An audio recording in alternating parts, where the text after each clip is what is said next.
한국. 거긴 그냥 작은 나라 아닌가? 거기서 뭘 배울 게 있다고. 그런데 인천공항 도착 순간 그는 무릎을 꿇고 오열했습니다. 도대체 한국에서 무엇을 목격했길래 저명한 인도 교수가 이런 반응을 보였을까요? 52도 폭염 속에서 절망하며 한국행 비행기에 몸을 맡겼던 인도. 델리 공과대학 교수의 충격적인 이야기를 시작합니다. 시작에 앞서 좋아요와 구독, 감사합니다. 안녕하세요. 저는 인도 델리 공과대학에서 기계공학을 가르치고 있는 라에시 굽타입니다. 58세인 제가 한국에서 겪은 놀라운 일주일을 여러분께 말씀드리고 싶습니다. 솔직히 고백하면 저는 한국을 그저 작은 나라 정도로만 생각했습니다. 인도는 13억 인구를 가진 대국이고 저희 델리 공과대학은 세계적으로 유명한 명문대학입니다. 그런 제가 한국에서 뭘 배울 수 있을까 하는 생각이 있었던 것이 사실입니다. 그런데 지난 5월 인도 전역에 기록적인 폭염이 찾아왔습니다. 델리의 기온이 52도까지 치솟았고 저희 연구실 에어컨이 고장났습니다. 수리기사에게 연락했지만 부품을 구하는 데만 일주일이 걸린다는 답변이 돌아왔습니다. 인도에서는 이런 일이 흔합니다. 기계가 고장나면 언제 고쳐질지 알 수 없습니다. 연구실은 찜통이 되었고 학생들은 수업을 포기하고 집으로 돌아갔습니다. 저 역시 더 이상 견딜 수 없었습니다. 땀이 끊임없이 흘러내렸고 호흡조차 힘들었습니다. 밤에도 기온이 40도 밑으로 떨어지지 않았습니다. 그때 마침 한국의 한 대학에서 초청 강연 제안이 왔습니다. 평소 같으면 별로 관심을 두지 않았을 텐데 그 순간만큼은 한국이 구원의 땅처럼 느껴졌습니다. 아내는 반대했습니다. 갑작스럽게 떠나는 것이 좋지 않다고 했지만 저는 이미 마음을 정했습니다. 항공편을 예약하면서도 한국에 대한 기대는 크지 않았습니다. 그저 이 지독한 더위에서 벗어날 수 있다면 그것만으로도 충분하다고 생각했습니다. 한국도 아시아 나라이니 더울 것이라 예상했지만 적어도 인도보다는 나을 것이라는 막연한 희망을 품었습니다. 공항으로 가는 길부터 시련이 시작되었습니다. 택시 에어컨마저 고장이 났고 운전사는 죄송하다며 고개를 숙였습니다. 창문을 열어봤지만 밖에서 들어오는 바람은 뜨거운 열기뿐이었습니다. 마치 헤어드라이어 바람을 온몸으로 맞는 느낌이었습니다. 델리 공항에 도착해서도 상황은 크게 나아지지 않았습니다. 대기실의 에어컨도 제대로 작동하지 않았고 수백 명의 승객들이 더위에 지쳐 있었습니다. 그때 저는 생각했습니다. 과연 한국에서는 이런 일이 없을까? 한국의 인프라는 어떨까? 하지만 크게 기대하지는 않았습니다. 비행기 탑승을 기다리는 5시간 동안 저는 계속 땀을 흘렸습니다. 옷이 완전히 젖어서 갈아입을 정도였습니다. 주변 승객들도 모두 힘들어했고 어린아이들은 울음을 터뜨렸습니다. 이런 환경에서는 제대로 된 연구나 교육이 불가능합니다. 드디어 비행기에 탑승했을 때도 기내 에어컨이 충분하지 않았습니다. 좁은 공간에 많은 사람들이 몰려 있어서 더욱 답답했습니다. 7시간의 비행 시간 동안 저는 한국에 대한 기대와 걱정을 반복했습니다. 과연 한국에서는 이런 고통에서 벗어날 수 있을까? 그때까지만 해도 저는 몰랐습니다. 한국이 이렇게 놀라운 나라라는 것을. 제가 곧 경험하게 될 충격적인 일들을 전혀 예상하지 못했습니다. 인천공항 도착 2시간 전 저는 창밖을 내다보며 한국 땅이 점점 가까워지는 것을 느꼈습니다. 솔직히 말하면 그때까지도 한국에 대한 기대는 크지 않았습니다. 아시아의 작은 나라 그 정도의 인식이었죠. 비행기 안에서도 더위는 계속되었습니다. 기내 에어컨이 완전히 고장난 것은 아니었지만 200명이 넘는 승객들로 가득한 공간에서는 역부족이었습니다. 저는 계속 손수건으로 땀을 닦아야 했고 옷은 이미 완전히 젖어 있었습니다. 그런데 이상한 것은 한국으로 갈수록 승무원들의 표정이 밝아지는 것이었습니다. 인도 항공사 승무원들도 한국 노선을 좋아한다는 이야기를 들은 적이 있었는데 그 이유를 그때는 이해하지 못했습니다. 단순히 시원한 나라라서 그런 것이라고 생각했습니다. 기장의 안내 방송이 들려왔습니다. 인천공항 기온이 26도라고 했습니다. 델리의 52도와 비교하면 천국 같은 온도였지만 저는 여전히 반신반의했습니다. 공항 안은 어떨까? 한국도 결국 아시아 나라인데 에어컨 시설이 그리 좋을까? 비행기가 착륙하면서 저는 가슴이 두근거렸습니다. 하지만 기대감보다는 걱정이 더 컸습니다. 만약 한국도 인도와 비슷한 상황이라면 어떻게 하지? 일주일 동안 계속 이런 고통을 겪어야 하나? 그런 생각들이 머리를 스쳤습니다. 착륙 후 기내에서 기다리는 시간도 길었습니다. 승객들이 모두 내리기까지 30분 가까이 걸렸는데 그 시간 동안 저는 계속 땀을 흘렸습니다. 짐을 챙기면서도 옷이 등에 달라붙는 불쾌함을 느꼈습니다. 드디어 비행기에서 내릴 차례가 되었습니다. 저는 천천히 좌석에서 일어나 통로로 나왔습니다. 앞 사람들을 따라 비행기 출구로 향했습니다. 그때까지만 해도 저는 한국이 제 인생을 바꿀 만큼 놀라운 나라라는 것을 전혀 몰랐습니다. 비행기 문이 열리는 순간 저는 깜짝 놀랐습니다. 하지만 그것은 좋은 의미의 놀라움이 아니었습니다. 연결 통로가 생각보다 덥더군요. 아직 공항 건물 안으로 들어가지 않았는데도 불쾌한 습기가 느껴졌습니다. 입국 심사장으로 향하는 길도 만만치 않았습니다. 수백 명의 승객들이 줄을 서서 기다리고 있었고 저는 그 뒤를 따라 천천히 걸었습니다. 캐리어를 끌고 가는 것만으로도 땀이 났습니다. 역시 한국도 더운 나라구나 하는 생각이 들었습니다. 입국 심사를 기다리는 동안 주변을 둘러보았습니다. 공항 시설은 깔끔해 보였지만 사람들이 많아서 공기가 답답했습니다. 저는 손수건을 꺼내 이마에 땀을 닦았습니다. 옆에 서 있던 다른 승객들도 더위에 지친 표정이었습니다. 입국 심사관은 친절했지만 저는 빨리 이 과정을 끝내고 싶었습니다. 여권과 서류를 확인하는 동안에도 계속 땀이 흘렀습니다. 심사관이 한국 방문 목적을 물었을 때 저는 간단히 학술 강연이라고 답했습니다. 수화물을 찾으러 가는 길에서도 상황은 별로 나아지지 않았습니다. 컨베이어 벨트 주변에는 더 많은 사람들이 몰려 있었고 저는 제 가방을 찾기 위해 한참을 기다려야 했습니다. 그 사이에도 불쾌한 땀이 계속 흘렀습니다. 드디어 가방을 찾았을 때 저는 이미 지쳐 있었습니다. 7시간의 비행과 공항에서의 긴 대기 시간으로 몸이 녹초가 되었습니다. 한국에 대한 기대감은 점점 사라지고 있었습니다. 역시 아시아 나라들은 다 비슷하구나 하는 생각이 들었습니다. 세관 검사를 통과하고 나서 저는 마침내 공항 밖으로 나가는 문 앞에 서 있었습니다. 그 순간 저는 전혀 예상하지 못했습니다. 그 문 너머에서 제가 경험하게 될 충격적인 일을 말입니다. 공항 출구 문이 자동으로 열리는 순간 저는 믿을 수 없었습니다. 마치 다른 세상에 들어선 것 같았습니다. 시원한 바람이 온몸을 감쌌고 순간적으로 모든 땀이 멈췄습니다. 이것이 정말 같은 아시아 대륙의 공기인가 싶었습니다. 온도계를 보니 실제로 24도였습니다. 하지만 단순히 기온이 낮은 것이 아니었습니다. 공항 전체가 완벽한 냉방 시스템으로 관리되고 있었습니다. 높은 천장, 넓은 공간, 그리고 어디서든 일정하게 유지되는 시원한 공기. 이런 규모의 건물에서 이 정도의 온도 관리가 가능하다는 것이 놀라웠습니다. 저는 잠시 그 자리에 서서 깊게 숨을 들이마셨습니다. 7시간 동안 답답했던 가슴이 확 트이는 느낌이었습니다. 주변을 둘러보니 수천 명의 사람들이 오가고 있었지만 공기는 전혀 답답하지 않았습니다. 어떻게 이런 일이 가능한 걸까요? 인천공항의 규모에 다시 한번 놀랐습니다. 인도의 어떤 공항보다도 크고 현대적이었습니다. 하지만 더 놀라운 것은 이 거대한 공간 전체가 완벽하게 냉방되고 있다는 사실이었습니다. 구석구석 어디를 가도 시원했습니다. 저는 천천히 걸어보았습니다. 1층에서 2층으로, 2층에서 3층으로 올라가도 온도는 일정했습니다. 면세점, 식당, 대기실, 심지어 화장실까지 모든 곳이 완벽하게 냉방되어 있었습니다.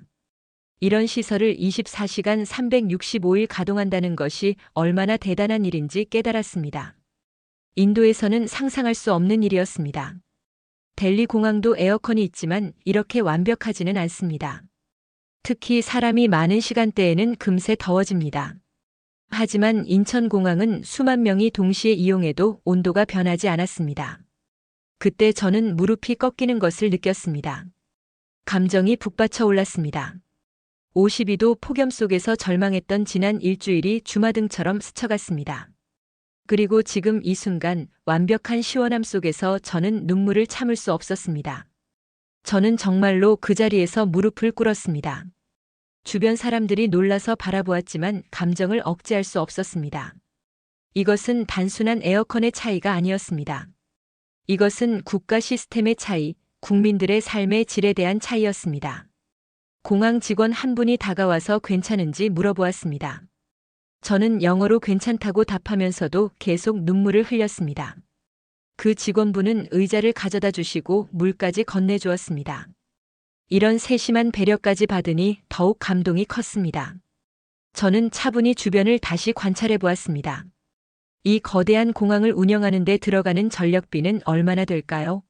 하지만 한국은 이 모든 비용을 감당하면서도 승객들에게 최상의 편의를 제공하고 있었습니다.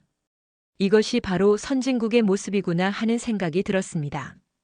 인도에서는 에어컨을 틀면 전기요금 걱정부터 해야 합니다. 특히 여름철에는 전력 공급이 불안정해서 정전이 자주 발생합니다. 하지만 한국은 이런 걱정 없이 국민들과 방문객들의 편의를 최우선으로 생각하고 있었습니다. 저는 잠시 벤치에 앉아서 이 모든 상황을 정리해 보았습니다.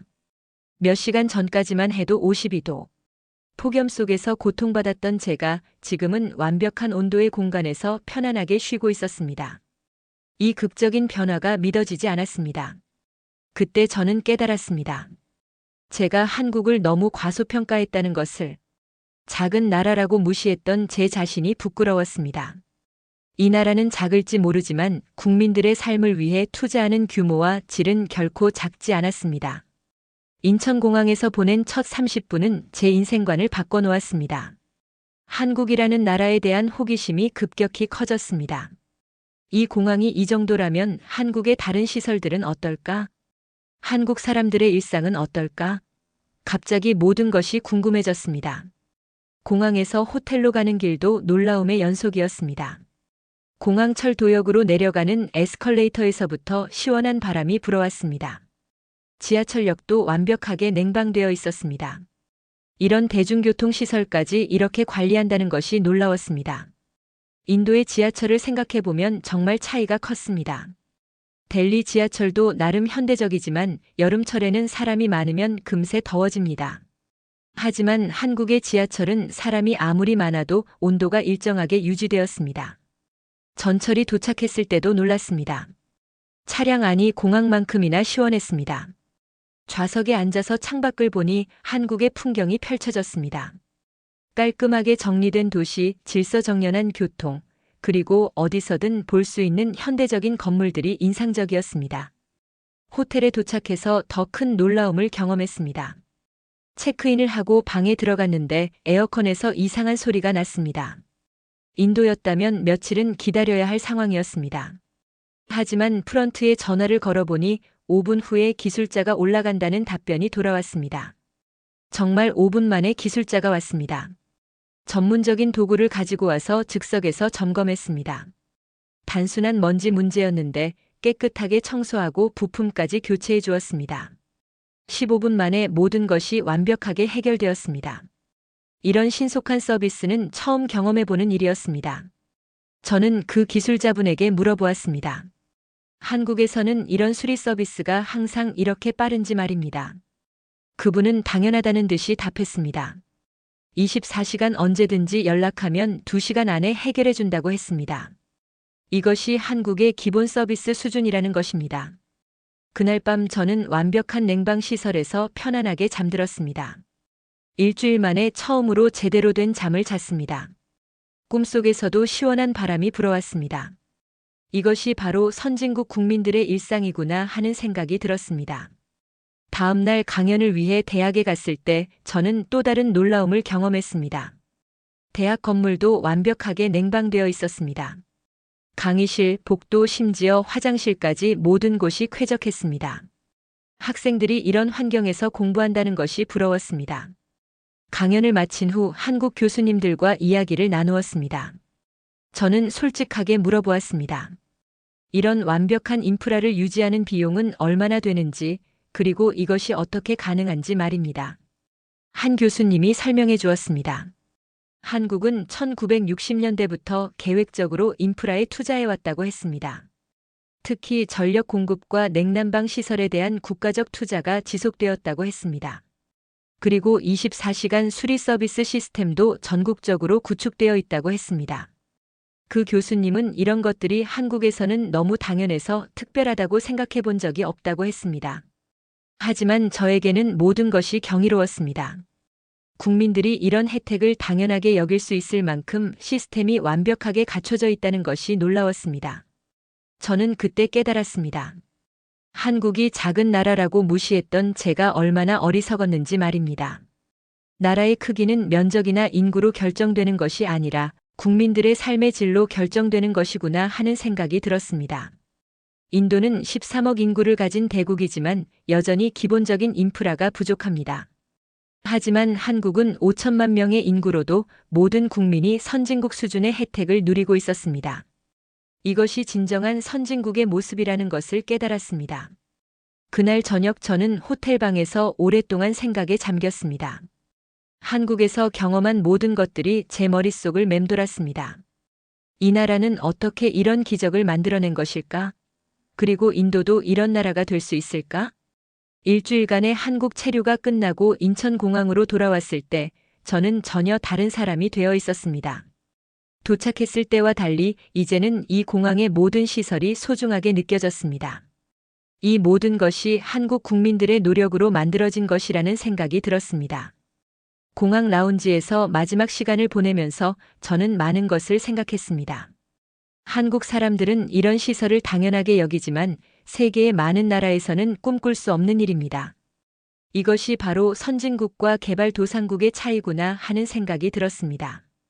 저는 노트를 꺼내서 이번 여행에서 배운 것들을 정리해 보았습니다. 체계적인 인프라 관리, 신속한 수리 서비스, 국민들의 편의를 최우선으로 하는 정책, 그리고 이 모든 것을 가능하게 하는 기술력과 시스템. 한국이 가진 이런 장점들을 인도에도 적용할 수 있을까 생각해 보았습니다. 인도로 돌아가는 비행기에서 저는 새로운 다짐을 했습니다. 제가 가진 지식과 경험을 활용해서 인도의 인프라 개선에 기여하고 싶다는 생각이 들었습니다. 한국에서 본 것들을 인도에도 조금씩 적용할 수 있다면 얼마나 좋을까요? 델리 공항에 도착했을 때 다시 52도의 폭염이 저를 맞이했습니다. 하지만 이제는 절망하지 않았습니다. 대신 희망이 생겼습니다. 한국이 할 수 있다면 인도도 언젠가는 할 수 있을 것이라는 희망 말입니다. 집에 돌아와서 아내에게 한국에서의 경험을 모두 이야기했습니다. 처음에는 믿지 못하던 아내도 제가 찍어온 사진들을 보고는 깜짝 놀랐습니다. 그리고 저와 함께 한국을 다시 방문해 보고 싶다고 했습니다. 한국에서 돌아온 지 벌써 6개월이 지났습니다. 하지만 그 일주일간의 경험은 여전히 제 마음속에 생생하게 남아 있습니다. 특히 인도의 혹독한 여름이 다시 찾아온 지금 한국에서의 그 시원했던 순간들이 더욱 그리워집니다. 제가 한국에서 돌아온 후 가장 먼저 한 일은 저희 대학의 냉방 시설을 점검하는 것이었습니다. 한국의 완벽한 시스템을 경험한 후 인도의 현실이 더욱 안타깝게 느껴졌기 때문입니다. 저희 연구실의 에어컨은 여전히 불안정했고 학생들은 더위 때문에 제대로 공부하기 어려워했습니다. 그래서 저는 대학 총장님께 건의서를 제출했습니다. 한국에서 본 냉방 시스템과 유지보수 체계에 대해 자세히 설명드렸습니다. 처음에는 비용 문제를 걱정하셨지만 제가 찍어온 사진들과 구체적인 자료들을 보여드리니 관심을 가져주셨습니다. 한국의 24시간 수리 서비스 시스템이 특히 인상 깊었다고 말씀드렸습니다. 인도에서는 에어컨이 고장나면 수리기사를 부르는 것부터 하나의 모험입니다. 언제 올지 모르고 와서도 부품이 없다며 며칠을 더 기다리라고 합니다. 하지만 한국에서는 전화 한 통으로 모든 것이 해결되었습니다. 총장님은 저에게 한국의 인프라 시스템에 대한 보고서를 작성해달라고 요청하셨습니다. 저는 기꺼이 그 일을 맡았습니다. 몇 주에 걸쳐 한국에서 경험한 모든 것들을 정리했습니다. 인천공항의 완벽한 냉방 시스템, 지하철의 쾌적한 환경, 호텔의 신속한 수리 서비스, 그리고 무엇보다 이 모든 것을 가능하게 하는 체계적인 관리 시스템까지 말입니다. 보고서를 작성하면서 저는 한국의 발전 과정에 대해 더 깊이 연구하게 되었습니다. 1960년대 한국은 인도보다도 가난한 나라였다는 사실을 알고 놀랐습니다. 그런 나라가 어떻게 50년 만에 이런 놀라운 발전을 이룰 수 있었을까요? 자료를 찾아보니 한국의 성공 비결이 보였습니다. 무엇보다 교육에 대한 투자가 컸습니다. 그리고 장기적인 계획을 세우고 꾸준히 실행해 나가는 정부의 의지가 있었습니다. 특히 인프라 구축에 대한 체계적인 접근이 인상적이었습니다. 한국은 전력 공급부터 차근차근 해결해 나갔습니다. 안정적인 전력 공급이 있어야 냉방 시설도 제대로 가동할 수 있기 때문입니다. 그리고 전국적인 수리 서비스 네트워크를 구축했습니다. 이런 기반이 있었기 때문에 제가 경험한 그런 완벽한 서비스가 가능했던 것입니다. 저는 이런 내용들을 학생들에게도 강의하기 시작했습니다. 공학도로서 단순히 기술만 배우는 것이 아니라 그 기술이 국민들의 삶에 어떤 영향을 미치는지 생각해 보자고 했습니다. 한국의 예를 들어 설명하니 학생들도 큰 관심을 보였습니다. 특히 한국의 유지보수 시스템에 대한 학생들의 반응이 뜨거웠습니다. 인도에서는 무언가가 고장나면 포기하거나 오랫동안 기다리는 것이 당연하게 여겨집니다. 하지만 한국에서는 즉시 해결되는 것이 당연하다는 사실에 학생들이 충격을 받았습니다. 한 학생이 물어보았습니다. 인도도 언젠가 한국처럼 될 수 있을까요? 저는 확신을 가지고 답했습니다. 물론 가능하다고. 하지만 그러려면 우리 모두가 노력해야 한다고 말했습니다. 기술자들은 더 나은 기술을 개발하고 정부는 체계적인 계획을 세우고 국민들은 이런 변화에 적극적으로 참여해야 한다고 했습니다. 저는 또한 동료 교수들과 함께 한국의 대학들과 교류 프로그램을 추진하기 시작했습니다. 더 많은 인도 학생들이 한국을 직접 경험해 볼 수 있도록 하자는 것이었습니다. 저처럼 한국을 무시하고 있던 사람들에게 한국의 진짜 모습을 보여주고 싶었습니다. 그런 노력의 결과로 지난달 저희 대학에서 처음으로 한국 교환학생 프로그램이 시작되었습니다. 10명의 학생들이 한국으로 떠났는데 출발 전에 제가 직접 오리엔테이션을 해주었습니다. 한국에서 무엇을 보고 배워야 하는지, 그리고 그것을 어떻게 인도에 적용할 수 있는지에 대해 설명했습니다. 학생들이 한국에서 보내온 사진들을 보면서 저도 다시 그때의 감동을 느꼈습니다. 인천공항의 깔끔한 모습, 지하철의 쾌적한 환경, 그리고 무엇보다 학생들의 놀란 표정이 고스란히 담겨 있었습니다. 저와 똑같은 경험을 하고 있는 것이었습니다. 저는 이런 변화들을 보면서 희망을 느꼈습니다. 비록 작은 시작이지만 분명히 변화는 일어나고 있었습니다. 제가 한국에서 받은 충격과 감동이 다른 사람들에게도 전해지고 있었습니다. 그리고 그것이 인도의 발전에도 작은 보탬이 되고 있었습니다. 지금도 저는 매일 아침 연구실에 와서 에어컨을 켤 때마다 한국에서의 그 순간을 떠올립니다. 언젠가 인도의 모든 학생들도 완벽한 환경에서 공부할 수 있는 날이 올 것이라는 믿음을 가지고 오늘도 연구에 매진하고 있습니다. 감동 스팟이 전해드린 오늘 사연은 여기까지입니다. 사연의 주인공에게 응원의 댓글을 남겨주세요. 사연이 마음에 드셨다면 좋아요와 구독 부탁드립니다. 시청해주셔서 감사합니다.